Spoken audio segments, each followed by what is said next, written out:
This short tutorial is going to demonstrate the usefulness of integral action. This is the letter I in the algorithm PID, proportional integral derivative.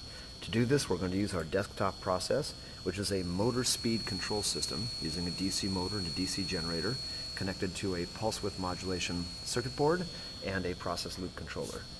Presently, we have the controller set up for proportional only action. We have a gain of 1, and currently we have very little offset between the set point and the process variable. If I increase set point, though, we will see how an offset develops.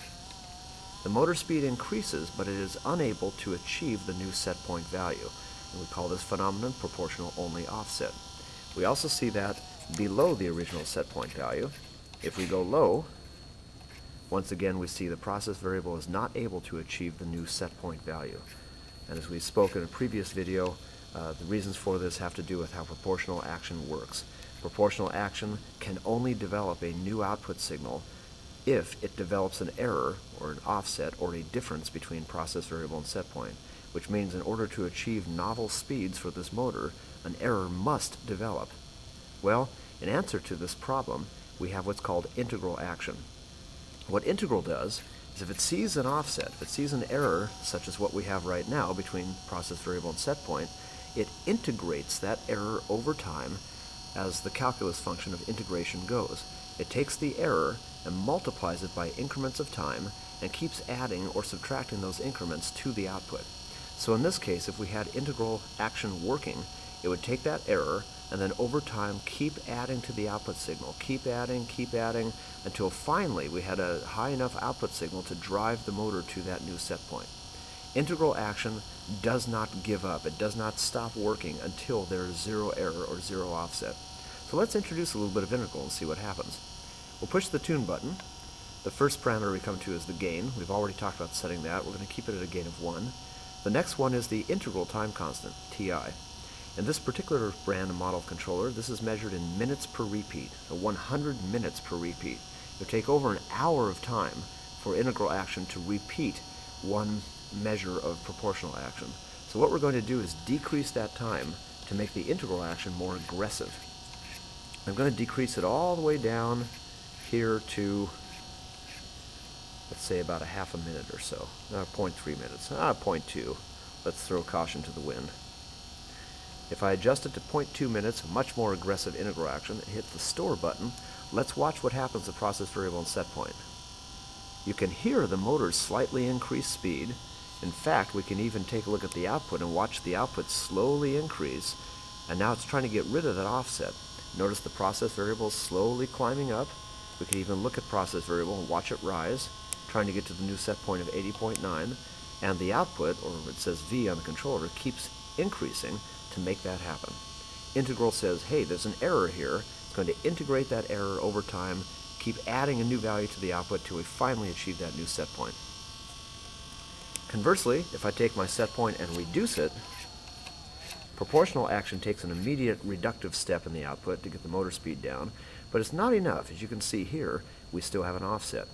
But integral action's now at work, and you can see slowly over time the output is decreasing and the process variable is decreasing as well. I can watch my display. Here's my output going down, down, down, down. It's going to keep doing so until there's no error left. We can see here my process variable going down as well. Now the integral action I'm demonstrating here is rather slow. We could have it be much more aggressive, much faster, so let's do that. Let's go to our integral setting. Instead of 0.2 minutes per repeat, let's do something really aggressive like 0.03 minutes per repeat. I'm going to store that new number. Now, whatever error develops gets integrated at a much faster rate, the result being the output will climb or fall much more aggressively whenever it sees an error. So let's go back to set point and let's adjust that up and let's see how the control works. Proportional action takes immediate action, and right here you can see just how quickly the output climbs and tries to take care of that error. What used to take a long time now settles in rather quickly as the integral action keeps driving the output up to get the process variable where we want it to be. And conversely, on the downside, I can make a down step in set point, and we see the process variable now approaching set point rather rapidly as integral action takes the output down as needed. However, we could still be even more aggressive. So let's go ahead and adjust it one more time. The integral action, 0.03, we're going to take it down, down, down. Let's say to 0.01, 3 times more aggressive. And I'll store that value. So here, I'll adjust my set point up. Look how quickly the process variable came into line with set point. Hardly any delay at all. And again, a little bit of time to settle into set point. Hardly any error left after just a few seconds. But I could still probably go faster yet, so I'm going to make this even more aggressive. Twice as aggressive as we had, 0.005 minutes per repeat. Let's try this. And that's right there. I mean, it just takes care of that error immediately. Whenever it sees an error persisting, it moves the output either up or down as necessary until that error goes away.